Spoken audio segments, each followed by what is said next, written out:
Nagsagawa ng kilos protesta ang ilang residente sa South Carolina kasunod ng pagkakapatay sa isang Black American ng isang white police officer. Samantala, nahatulan ng guilty ang pangunahing akusado na si Dzhokhar Tsarnaev sa naganap na Boston Marathon bombing. Yan at iba pang balitang abroad sa ulat ni Marge Navarro. Sa Amerika, guilty ang naging hatol ng korte sa itinuturong nasa likod ng pambobomba sa isang marathon sa Boston na si Dzhokhar Tsarnaev.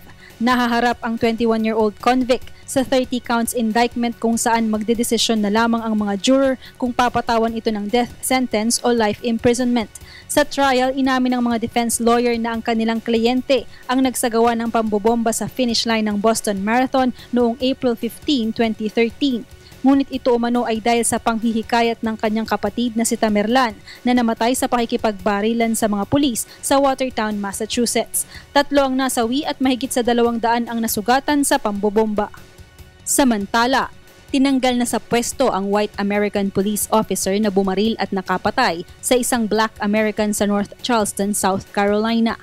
Kahapon ay kinasuhan ng murder si Officer Michael Slager matapos lumabas ang isang video na binaril nito ang 50 anyos na si Walter Scott nang walang kalaban-laban. Dahil sa insidente, kabi-kabilang kilos protesta ang isinagawa sa South Carolina na nananawagan ng hustisya sa pagpatay kay Scott.